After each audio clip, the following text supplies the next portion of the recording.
Bonjour tous. Vous entendez bien? On peut enlever ça, oui?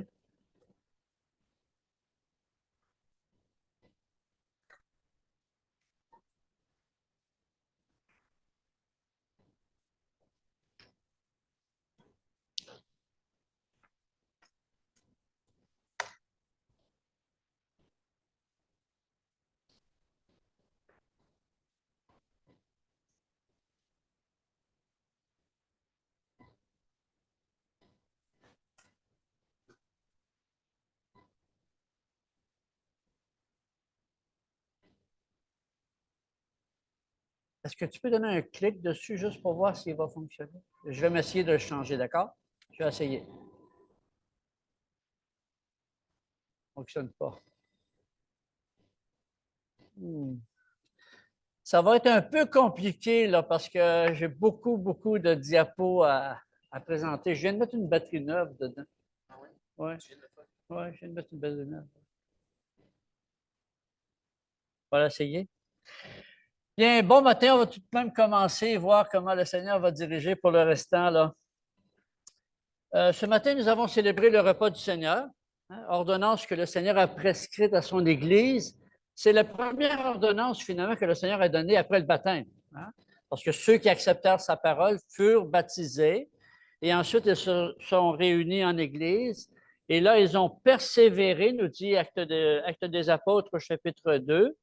Ceux qui acceptèrent sa parole, eh bien, ils persévéraient dans l'enseignement des apôtres, dans la communion fraternelle, dans la fraction du pain et dans la prière. Donc, ce matin, nous avons fait la fraction du pain. Et c'est drôle aussi parce qu'on voit qu'il est comme décadé, là, mes paroles et puis la photo, c'était pas vraiment comme ça sur le chapeau. C'est que je ne vous promets rien pour le restant, là. Je m'excuse, là, vraiment. Le repas du Seigneur. Le Seigneur a dit, faites ceci en mémoire de moi. On va le fermer plutôt. On va le fermer. Est-ce qu'il fonctionne bien? Oui? OK. On va voir si chemin faisant, ça a l'air à vouloir être trop boguant. On le fermera plutôt. Hein.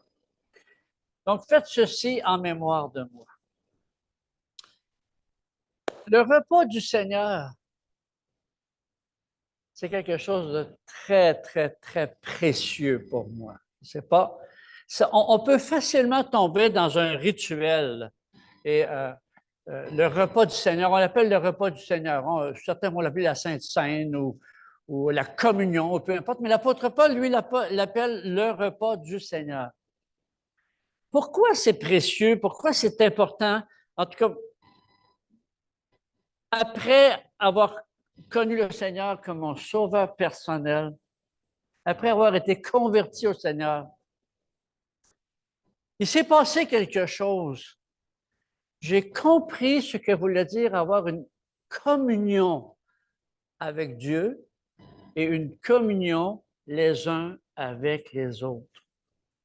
J'ai tout à coup compris ça. J'ai compris le mot communion. Euh, on avait l'habitude, dans l'église où j'étais à Laval, de dire une connexion. Nous avons une connexion. Mais dans le fond, c'est une communion que le Saint-Esprit produit. Lorsque nous entrons dans l'église le dimanche matin, hein, et que nous sommes tous ensemble, il y a quelque chose qui se passe. C'est le Saint-Esprit en nous. Le Saint-Esprit en nous se réjouit de ce que nous sommes ensemble et ça produit en nous une joie, la joie du Saint-Esprit qui est en nous. Et nous sommes bien ensemble. Pourquoi? Parce que le Saint-Esprit qui est en nous communie à travers les uns les autres. Donc, nous devenons un dans le Saint-Esprit. Nous devenons un dans le corps de Christ. Donc, le repas du Seigneur est très important parce que, en fait, lorsque nous prenons le repas du Seigneur, pour moi, là, je me sens invité à sa table. Je suis invité à la table du Seigneur. Nous avons tous des amis, n'est-ce pas? Nous avons tous des connaissances. Et chemin faisant, on rencontre une personne, on fait sa connaissance et notre relation grandit. Et un jour, cette personne dit, viendrais-tu souper chez nous ce soir? Viendrais-tu souper à la maison avec nous? Et là, vous êtes invité à la table de cette personne, de cette famille, de ces gens. Ou encore, vous avez le désir d'augmenter ou de parfaire votre relation avec quelqu'un et vous l'invitez à venir souper chez vous, dans le but de la connaître mieux, de connaître mieux la personne. Donc, il y a quelque chose qui se passe lorsque nous sommes à la table du Seigneur. Et là, c'est la table du Seigneur. Selon le fonctionnement d'une église, certaines églises vont le faire plus souvent, d'autres moins. Moi, j'aime beaucoup la formule de le faire une fois par mois parce que c'est un événement. Hey, ce dimanche-ci, nous allons nous asseoir à la table du Seigneur et avoir un temps avec lui à sa table. Ce matin, tu es invité. Tu es invité personnellement à la table du Seigneur. Comment le représenter? Comment le décrire? Bon, je pensais à comment le Seigneur faisait lorsqu'il nous expliquait des choses, lorsqu'il explique des vérités ou il veut faire comprendre quelque chose à ses disciples ou à nous à travers la parole, puis il dit, comment le comparaîtrais-je? Et moi, j'aime beaucoup l'idée de voir le repas du Seigneur comme un album photo. Nous nous rendons à la table du Seigneur, nous nous assoyons et le Seigneur met sur la table son album photo. Et ça, c'est précieux. C'est très précieux parce qu'un album photo représente tout ce qui est précieux et important pour les personnes. Peut-être moins aujourd'hui, pas que c'est moins important, mais ce que je veux dire, l'album photo est moins présente peut-être en ce moment ou dans notre époque parce que nous avons maintenant le numérique, n'est-ce pas? Nous avons des photos, nous avons des disques durs, nous avons des clés et c'est rempli de photos. Puis là, on fouille, puis on cherche, puis là, ça roule, puis voyons, est-ce que j'ai mis ça, cette photo-là? Mais dans un album photo, il est placé par thème. Comme par exemple, il n'y a pas si longtemps, un couple d'amis est venu chez nous manger et en rentrant sur la table là, où on s'assoit, il y avait un album photo là, qui est notre album photo de Jeannot et moi. Et là, la sœur s'est assise et elle a commencé à regarder des photos qui nous concernent, qui sont précieuses pour nous, notre rencontre, comment on a développé notre relation. Finalement, on s'est mariés et vous verrez sur le bulletin que c'est notre anniversaire de mariage ce mois-ci. Ben oui, alors, imaginons, ça fait 3 ans qu'elle m'endure. C'est quelque chose, hein? 3 ans. Oui, l'album photo représente des moments précieux dans la vie des gens. Donc, dans l'album photo du Seigneur, il y a quelque chose de particulier. C'est qu'il n'y a que 2 photos. Il n'y a que 2 personnages. Lui-même et toi. Il n'y a que le Seigneur Jésus et toi. Le Seigneur Jésus et moi.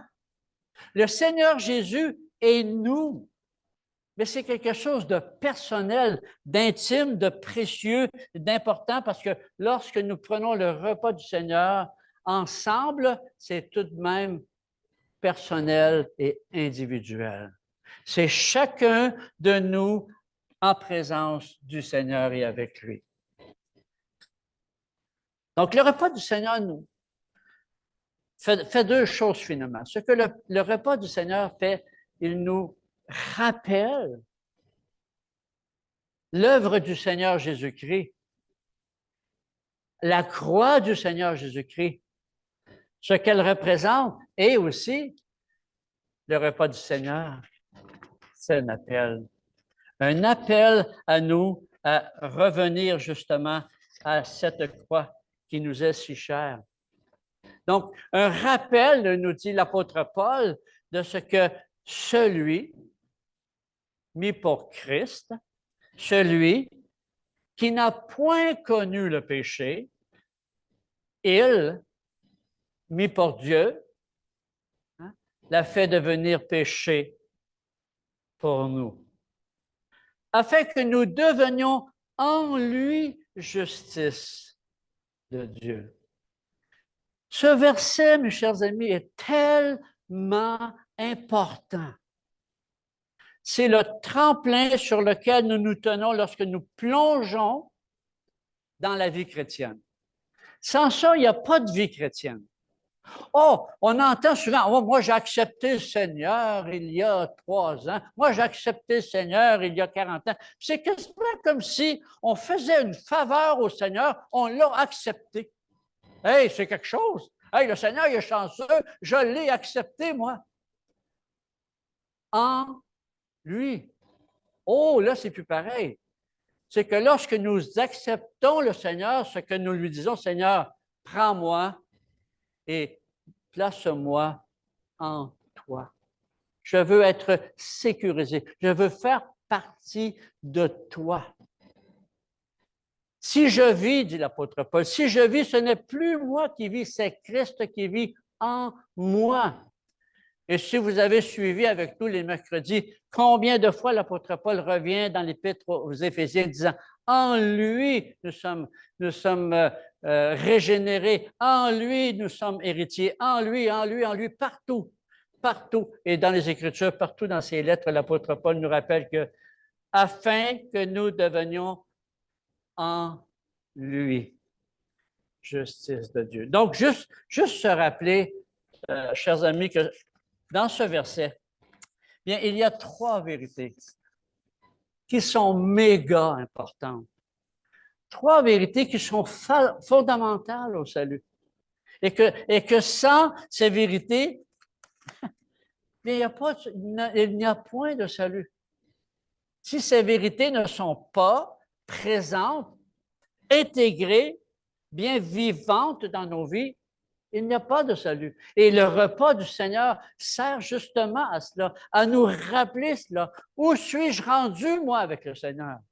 Où suis-je rendu, moi, avec ces vérités? Comment est-ce que j'ai reçu ces vérités?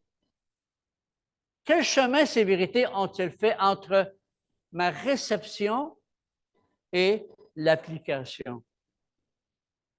Ont-ils descendu de mon cerveau jusqu'à mon cœur? Bien, l'apôtre Paul nous le rappelle ce matin, à quel point c'est important de réaliser que celui qui n'a point connu le péché, Jésus n'a point connu. Le mot connu ici a un sens tellement fort, un sens d'intimité, de lien ou de connexion, de communion, comme je le mentionnais juste un petit peu plus tôt. Adam connut Ève et elle enfanta. Le mot connaître ici est tellement plus que « Oh, moi, je connais un tel, je l'ai déjà vu à la télévision. » Non, non, non. Connaître ici, il est question d'une intimité. Ce que l'apôtre Paul est en train de dire finalement, c'est que bien qu'il soit né et qu'il a vécu dans une chair semblable à la nôtre, Jésus n'a jamais connu, n'a jamais vécu d'expérience intime avec le péché. Il a vécu une vie sans tache. Quand Jésus est venu au début de son ministère, Jean-Baptiste a dit, voici l'agneau de Dieu qui ôte le péché du monde. Il fallait quelqu'un qui était pur et sans tache, parce que nous étions tous tachés par le péché. Hein? La fameuse tache originelle dont on parle à Noël, n'est-ce pas? Et Jésus est venu pour justement enlever ça, ôter ce péché du monde. Donc, celui qui n'a point connu le péché, même s'il a vécu dans une chair semblable à la nôtre. Et Hébreu nous dit que oui, il fut tenté comme nous en toutes choses, mais dans sa nature humaine. Mais il ne céda jamais à la tentation ni au péché. Bon. Peut-être quelqu'un dira-t-il, ouais, mais c'était Jésus. Pas Jésus, moi. Hein? Comment est-ce que je peux dire qu'il a été tenté comme moi? Tu sais, je sors mon téléphone, là. Il n'y avait pas ça, Jésus, lui, dans son temps. Hein? Il n'y avait pas la télévision, il n'y avait pas les journaux, il n'y avait pas tout ça, Jésus, dans son temps. Aujourd'hui, on a accès à tout, là. Voyons donc, il a été tenté comme moi. Jésus a été tenté. Mais pourtant, c'est bien ce que Hébreu nous dit ici. Il a été tenté comme nous en toutes choses. Comment est-ce qu'il peut dire ça, là, lui? Bien, ici, le mot toute chose fait référence justement à l'attraction que produit le péché, la tentation sur la chair humaine, sur la nature humaine. Le niveau de tentation que Jésus a connu était le même niveau que nous connaissons, chers amis. Il a été tenté de la même manière sur la chair, sur son corps. Lorsque l'ennemi, le diable l'a emmené, il lui a dit, si tu m'adores, je te donne tout ça. Je vous dis une affaire, c'est quelque chose, si quelqu'un arrivait aujourd'hui ou demain devant vous ou devant moi avec un camion rempli d'or et me disait, si tu fais juste un petit mensonge, puis je te le donne. Un petit mensonge blanc. En l'air qu'il y a des couleurs à ça. Hein? Non, il a été tenté la même chose que nous, en ce que le niveau de tentation était aussi fort pour lui qu'il a été pour chacun de nous et qu'il l'est pour chacun de nous. Donc, comment l'apôtre Paul peut-il dire Dieu l'a fait devenir péché? Puisqu'il n'a point connu le péché, comment pouvait-il le faire devenir péché? Bien, on sait très bien ici que Isaïe nous dit, non, c'est le châtiment que méritait le péché qu'a connu Jésus. C'est le châtiment, le salaire du péché, c'est la mort. C'est le salaire du péché que Jésus a connu. Finalement, ce que l'Éternel a fait, c'est qu'il a fait retomber sur lui l'iniquité de nous tous. Parce qu'il était sans péché, il pouvait le faire. C'est le seul être qui a marché sur cette terre qui pouvait donner sa vie pour quelqu'un d'autre. Personne d'autre pouvait donner sa vie pour quelqu'un d'autre parce que nous sommes tous pécheurs. Nous sommes tous nés de la même, des mêmes parents. Nous avons tous la même lignée naturelle et humaine. Donc, à la croix, finalement, à la croix, ce qui s'est passé, c'est qu'il y a eu un transfert, un substitut se passait là. Et Jésus, nous dit ici la parole de Dieu, Jésus recevait notre châtiment. C'est gros quand on pense à ça, hein? Il y a quelque chose qui se passait là. Il y a quelque chose qui se passait quand Jésus a crié « Père, Père, pourquoi m'as-tu abandonné? » Pour la première fois, Jésus vivait un poids sur lui que représente le péché. Voyez-vous, admettons que mes mains, c'est Dieu et cette main, c'est l'homme. À la création, Dieu et l'homme sont ensemble et ils ont une communion parfaite. Ils vivent une relation parfaite parce que l'homme est sans péché. Vient le tentateur et l'homme choisit et la femme choisissent de finalement, je ne sais pas si pire peut-être, puis on croit au mensonge, et puis un mensonge bourré de vérité, et il pêche, il désobéit, et à cause justement du péché, la relation avec le Seigneur n'est plus possible, donc l'homme s'est retiré. Il a été retiré. De tout temps, l'homme a essayé de revenir. Parce que c'est en lui ça. Il désire cette communion. Il veut revenir au Seigneur. Dieu a mis dans le cœur de l'homme ce désir-là. Et c'est impossible. Le péché entre les deux. Le péché entre les deux empêchait l'homme de revenir.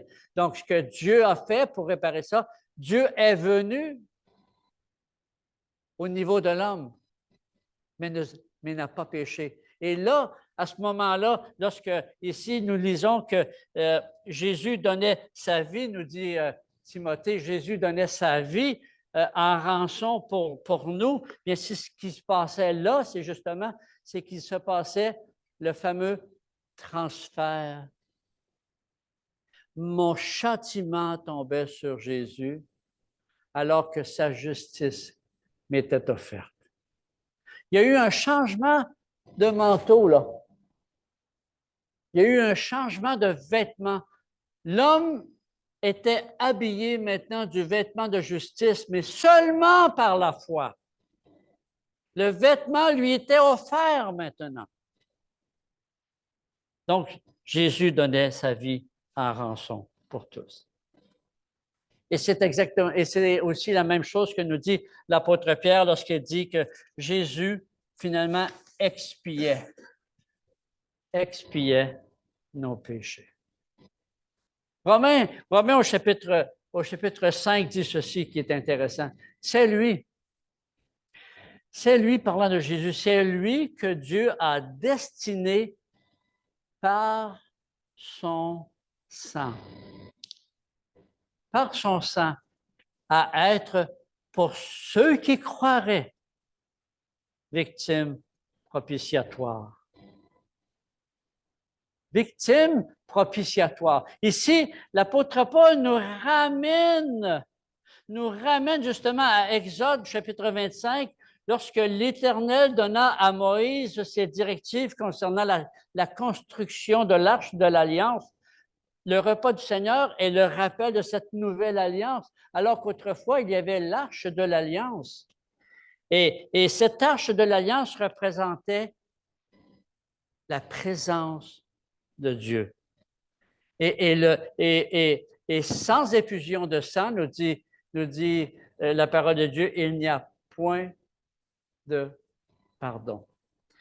Donc, en d'autres mots, on dirait que ça ne fonctionne plus. Oui, Laurent. Voyez-vous, la construction de l'arche ici, ça représentait la présence de Dieu avec le peuple.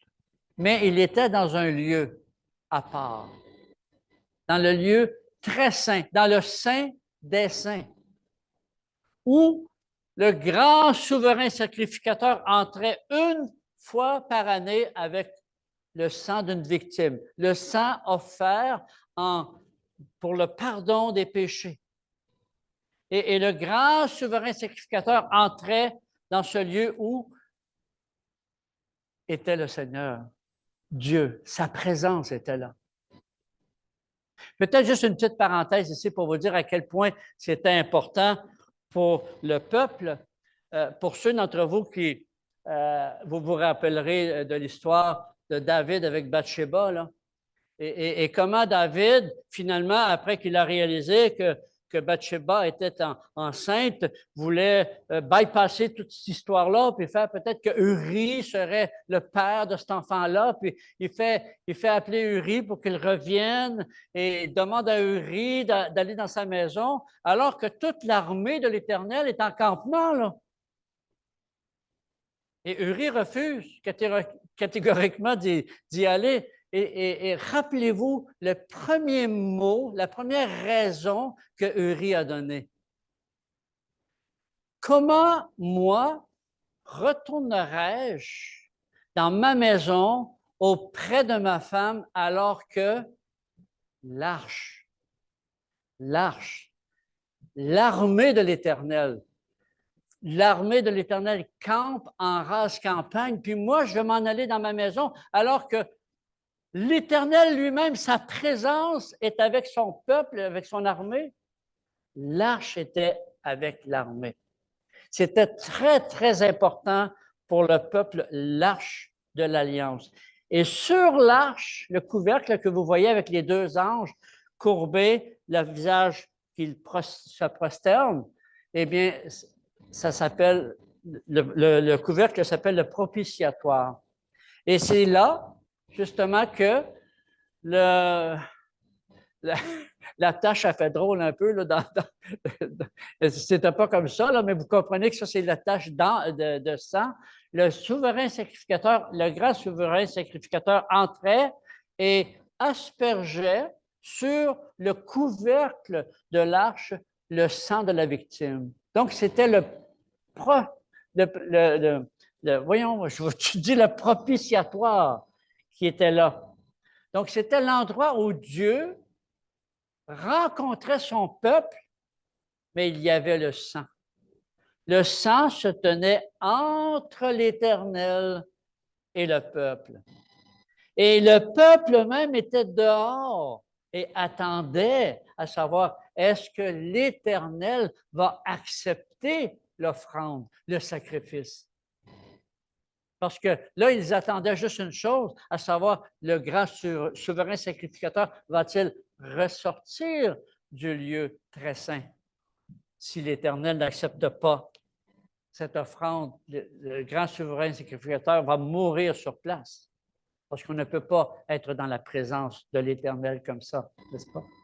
Donc, ici, l'apôtre Paul nous rappelle que c'est lui que Dieu a destiné par son sang à être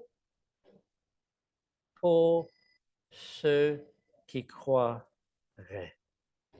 Pour ceux qui croiraient. Victime propitiatoire. Pourquoi? Bien, afin justement que de montrer ainsi sa justice.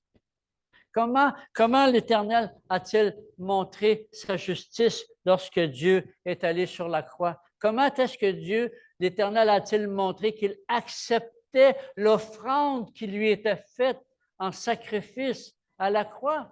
Hein? En ressuscitant Jésus d'entre les morts. En fin de compte, Jésus, à ce moment-là, lorsqu'il s'est écrié « Tout est accompli », devenait notre tétélestai. Et ça, Ruben nous l'a rappelé il n'y a pas si longtemps, nous a expliqué cela. Et j'aimerais juste prendre quelques instants pour vous partager ce que représente pour moi ce mot tétélestai. Parce que ça m'a pris du temps, moi, à avoir un ordinateur. Tout le monde dans l'Église, quasiment, avait ça, mais moi, j'étais encore au papier et au crayon. Puis, j'avais, je pense, une douzaine de personnes, hein, Benoît, si je ne me trompe pas, dans mon groupe de louanges, une douzaine de personnes. Je faisais les feuilles à la main, tout ça. Je faisais le tour avec mon auto. Je mettais ça dans les boîtes aux lettres. Puis, le téléphone, l'ouvrage pour faire un programme de louange, mon ami. L'ouvrage, parce que là, s'il y en a un qui n'est pas là, puis là, il faut alors que tout le monde me disait, Maurice, prends-toi un ordinateur, tu fais un courriel, t'envoies ça, pouf, t'es fait, tout le monde là. Finalement, Maurice s'est acheté un ordinateur. Hey, ça a été comme l'Église a applaudi, c'est bien simple. Maurice, un ordinateur. Mais, il y avait encore un petit quelque chose là. Parce que là, on a commencé à dire, oh, ben là, on peut payer notre électricité par là. On peut payer le câble vision par là. On peut payer notre permis de conduire ou n'importe quoi. L'ordinateur fait tout ça. Hey, pensez-vous? Non, non, non, non, non, non. Moi, je prenais ma facture, puis je m'en allais à la banque, au comptoir, à la caissière. Puis là, à chaque fois, la caissière disait, Monsieur Cloutier, pourquoi vous venez ici? Faites-le par Internet. Vous payez des frais, là, pour rien. Ça irait si bien. Savez-vous ce que je lui répondais? Non. Moi, je vais avoir ton... J'avais avant de sortir. Parce qu'avec mon, là, ben, il y a les termes de la banque, il y a ta signature, il y a la date, puis là, moi, je prends ça, puis là, je sors, puis je n'ai plus de compte à rendre. C'est le problème à la banque maintenant. C'est la banque qui avait mon compte de téléphone ou d'électricité ou peu importe. Donc, ça, là, pour moi, c'était mon tétélestai. Hey, ça, c'était fait. C'était réglé pour moi. Et c'est exactement ce que le Seigneur a fait à la croix. Il a pris notre compte, puis il l'a payé. Il l'a payé avec son sang. Moi la question que moi, je dirais la question que j'ai pour vous ce matin, c'est crois-tu cela vraiment? As-tu fait ça un jour dans ta vie? Pour dire, hey, moi, là, Seigneur, je veux que tu sois mon tétélestai. Savez-vous pourquoi? Parce que regardez ce qu'il dit en haut. Il a destiné par son sang à être pour ceux qui croiraient victimes propitiatoires. Pour qui? Pour ceux qui croiraient. Pour ceux qui croiraient. On peut le savoir sans le croire. Rappelez-vous Nicodème, quand il est venu voir le Seigneur Jésus en Jean chapitre 3. Il dit, nous savons que tu viens de Dieu. On sait ça, parce que personne qui fait ce que tu fais sans que Dieu soit avec lui. Et le Seigneur Jésus dit, ouais, mais il te manque une chose, là. Ce n'est pas juste le savoir, c'est le croire et c'est le recevoir. Recevoir cette vérité-là en toi. Et recevoir cette vérité-là s'appelle naître de nouveau. Mais c'est quoi naître de nouveau? C'est qui est né de nouveau? Mais c'est simple, le Seigneur lui répond. Une personne qui est née de nouveau, c'est un homme, c'est une femme, un jeune homme, une jeune femme, un enfant même, né de l'Esprit. Parce qu'il dit, il en est ainsi de quiconque est né de l'Esprit. Donc, naître de nouveau, finalement, c'est naître de l'Esprit et recevoir justement la justice que Dieu a en banque pour nous. Nous n'avons qu'à venir au comptoir et demander le tétélestai et nous le recevrons par la foi. Et là, lorsque nous recevons cela, il se passe quelque chose. Hein? Il se passe que nous connaissons une paix que nous n'avions jamais connue auparavant. Cette paix-là est différente. Étant donc justifiés par la foi, c'est la paix que la foi apporte dans le cœur d'une personne. Nous avons la paix avec Dieu par notre Seigneur Jésus-Christ. Par qui nous devons d'avoir eu par la foi accès à cette grâce.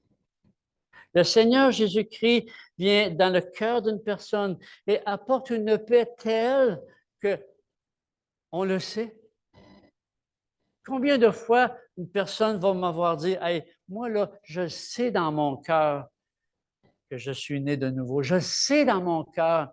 Je ne me pose pas de questions. Je sais, peu importe, moi je sais que Jésus m'a racheté. Je sais, j'ai cru en lui et je l'ai reçu comme mon sauveur personnel. Et aujourd'hui, je lui appartiens et je suis réfugié en lui, frère. Vous avez raison. En lui, c'est ça qui fait la différence. Donc, le repas du Seigneur nous rappelle ceci, là. Étant donc justifiés par la foi, hein, nous avons la paix avec Dieu par notre Seigneur Jésus-Christ, à qui nous devons d'avoir eu par la foi accès à cette grâce. Et le repas du Seigneur nous rappelle cela, justement.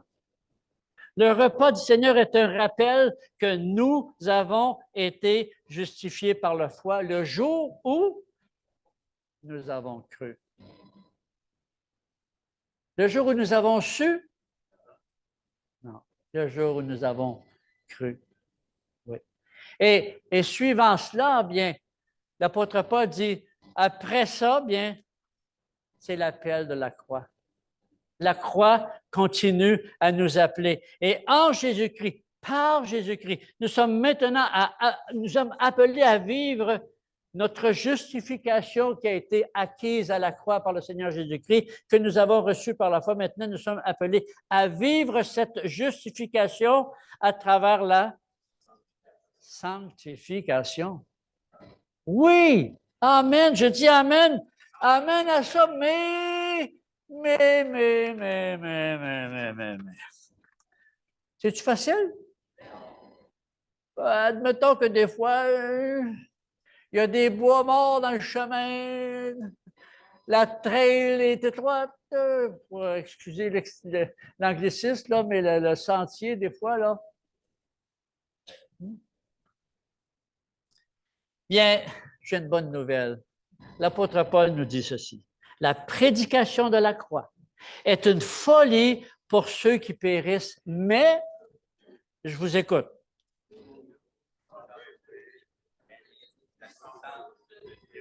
Écoute. Elle est quoi? Une puissance de Dieu. Pour qui? Pour nous qui sommes sauvés.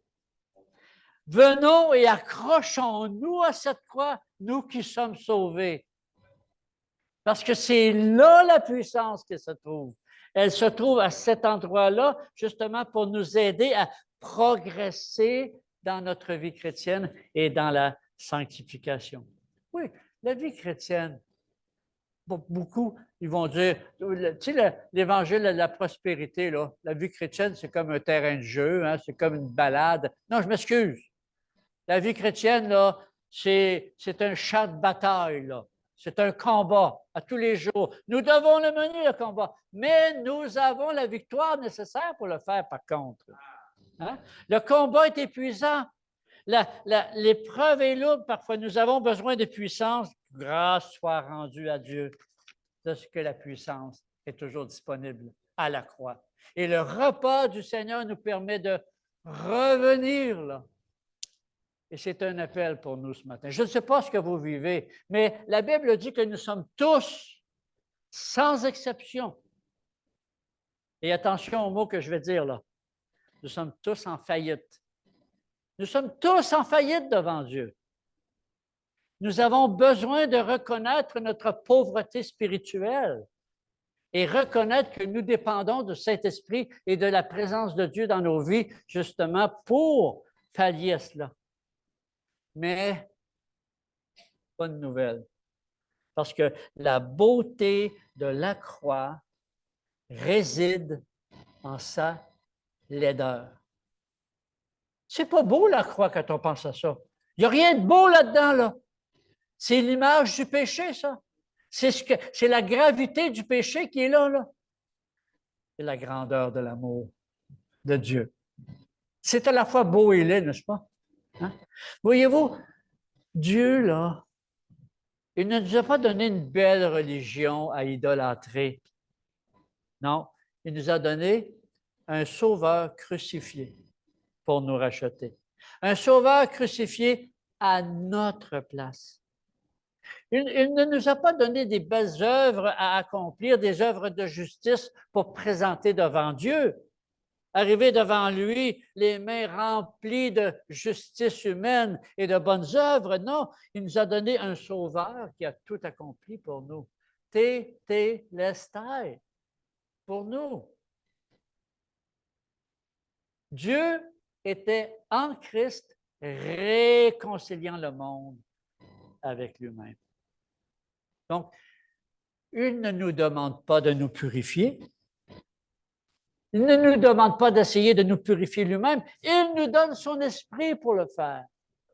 Et sa parole pour nous conduire justement dans la sanctification. Tout ce qu'il nous demande de faire, c'est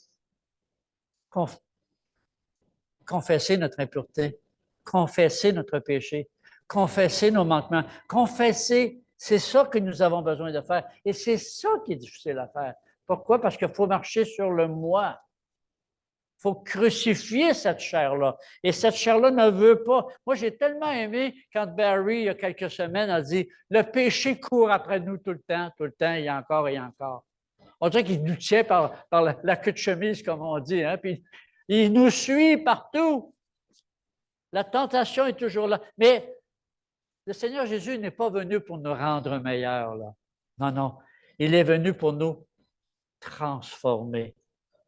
Il n'est pas venu pour nous améliorer ou pour améliorer les choses autour de nous. Comment on demande à Dieu, oh, si tu pouvais juste changer ça, Seigneur. Oh, si tu pouvais enlever ça de ma vie. Oh, si tu pouvais. On demande à Dieu de changer des choses alors que c'est nous qu'il veut transformer. Il vient nous transformer. Il est venu donner naissance à des choses nouvelles. Pas changer les choses là, mais changer de l'intérieur.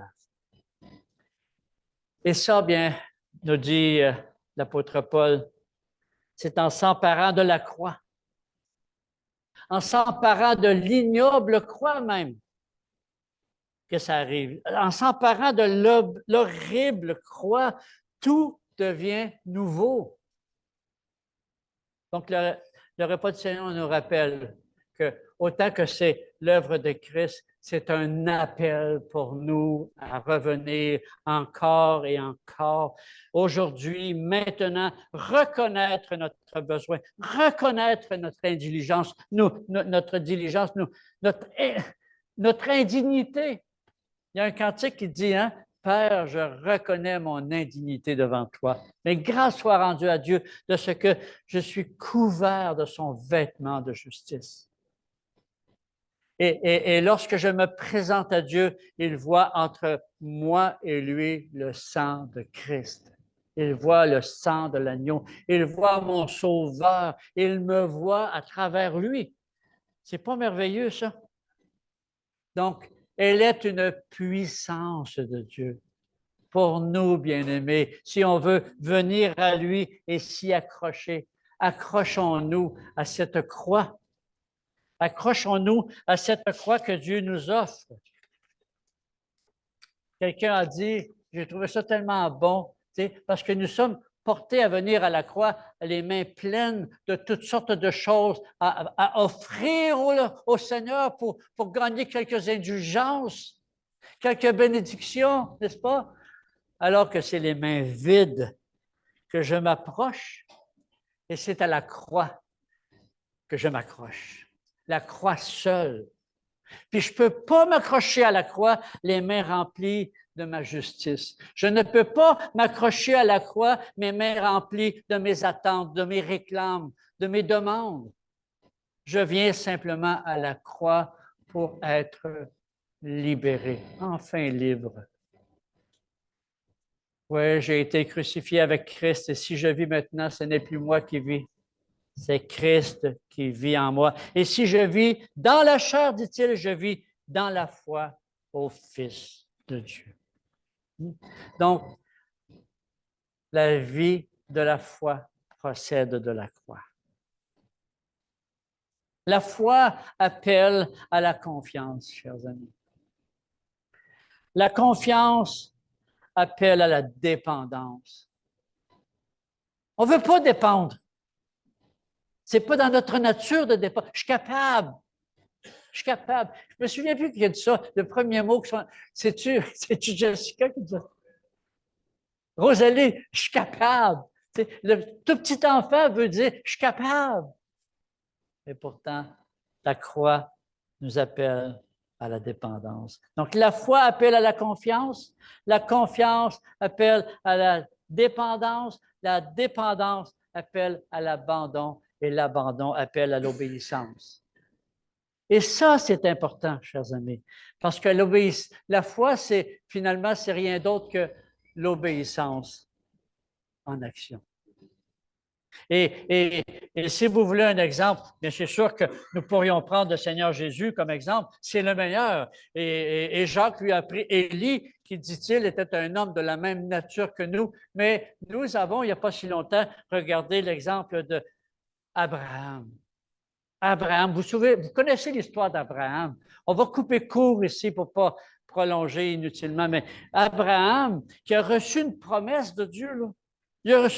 Il dit, regarde les étoiles, va compter le sable sur le bord de la mer, puis ta postérité va être comme ça. Là. Il me semble que moi, si j'avais été à la place d'Abraham, lorsqu'il avait 99 ans, j'aurais dit, on pourrait-tu commencer par un? Mais non, Dieu dit, tu vas avoir une postérité incroyable, tu ne seras même pas capable de la compter. Mais cette postérité-là, ça va être en Isaac qu'elle va. Oh, mais on a nos plans. Abraham dit, oh, c'est vrai, regarde, j'ai Ismaël là, qui pourrait faire ça. Là. Non, non, non, non, il dit, non, non, de ta femme et de toi. Tu vas avoir un enfant, il va s'appeler Isaac. Puis là, après que Isaac est né, maintenant, le Seigneur lui dit, offre-le-moi en sacrifice. Je ne sais pas, mais ça vous arrive-tu, ça vous autres, des fois que vous regardez les promesses de Dieu, puis vous regardez votre vie, ce qui vous arrive, les problèmes, l'adversité, les épreuves, la maladie ou quoi d'autre, puis vous dites, il me semble que je ne vais pas ensemble, cette affaire-là. Là, tu sais? Et là, on se demande, je continue-tu ou que j'arrête, moi? Bien, on a un bel exemple ici, Abraham. Le Seigneur il a dit, va et offre-moi ton fils. Imaginons, il a marché avec son garçon pendant 3 jours. Il a-tu dû s'en passer des choses dans sa tête pendant 3 jours, de penser à cela? Puis de dire au Seigneur, Seigneur, es-tu certain, là? Parce que là, je m'en vais faire ça, moi, là. Et là, il est allé jusqu'au bout. Et lorsqu'il est arrivé au moment, il était pour donner son garçon, son enfant, et l'ange lui a dit, n'avance pas ta main sur l'enfant, ne lui fais rien, car, je sais maintenant. Je sais maintenant. Pensez à cela, là. Je sais maintenant que tu crains Dieu et que tu ne m'as pas refusé ton Fils, ton unique. C'est un beau type aussi du Seigneur Jésus-Christ, ça. Hein?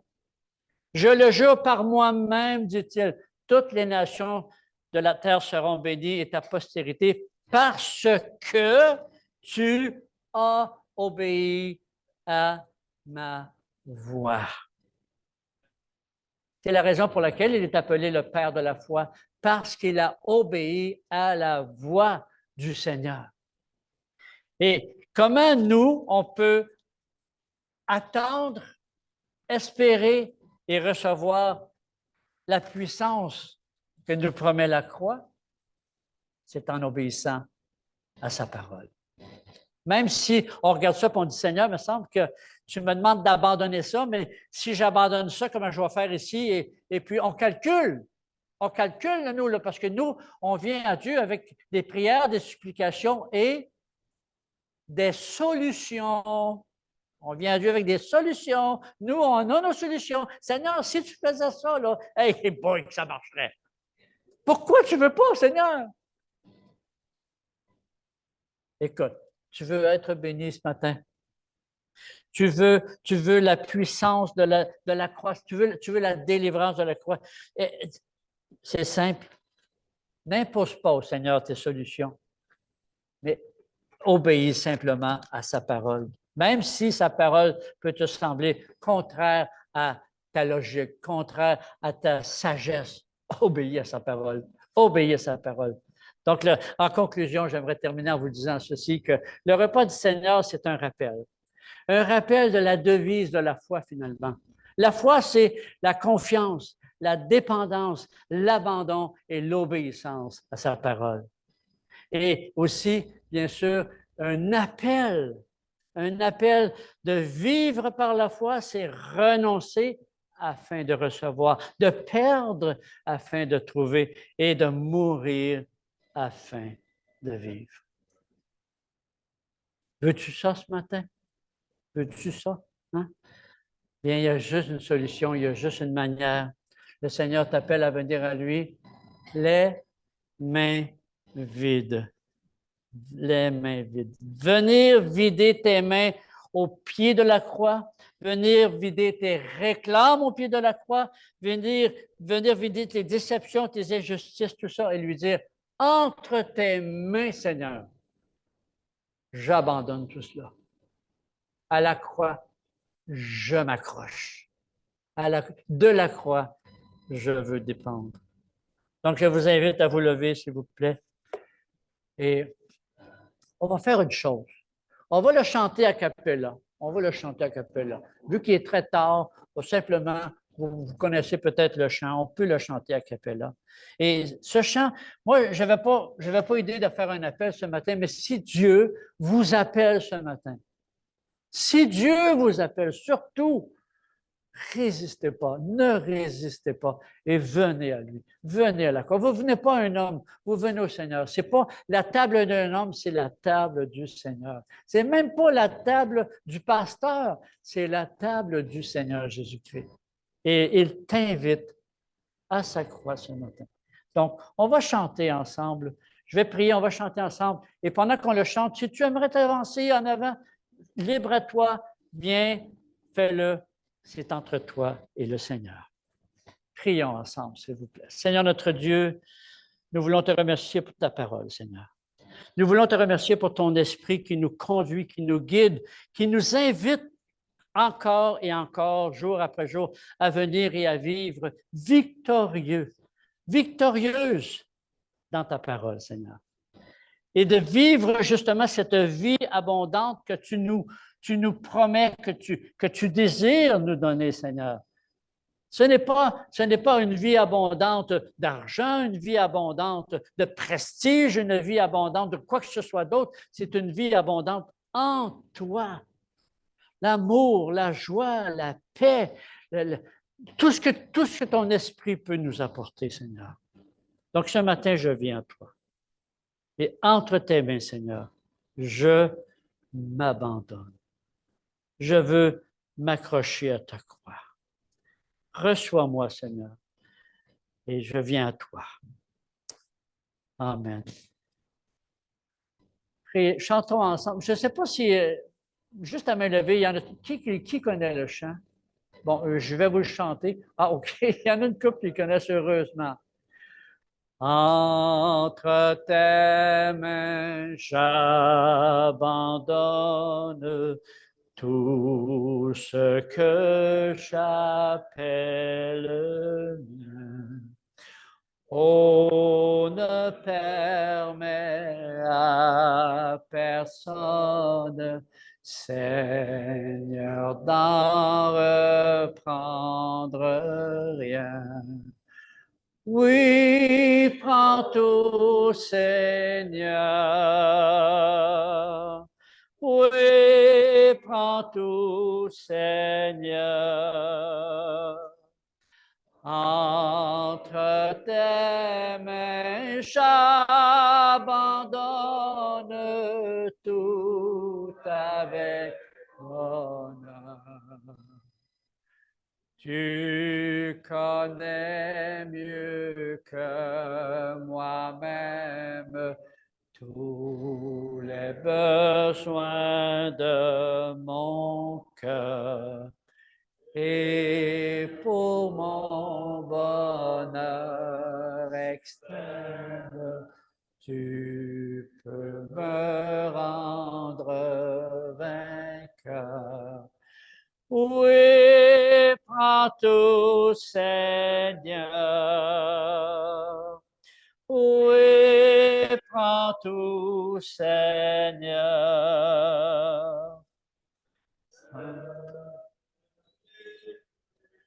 Pour moi-même, mais pour mon Sauveur. Amen, Seigneur, que ce cantique soit le désir de nos cœurs. Et s'il y a ne serait-ce qu'une seule personne ici ce matin qui ne possède pas cette assurance, cette puissance de la croix, eh bien que ce soit son matin, Seigneur, pour venir à toi et recevoir cette plénitude que toi seul peux nous offrir et nous accorder. Au nom de Jésus, nous prions. Amen. Amen. Allez, bon matin, Dieu vous bénisse. Bon café, bon café.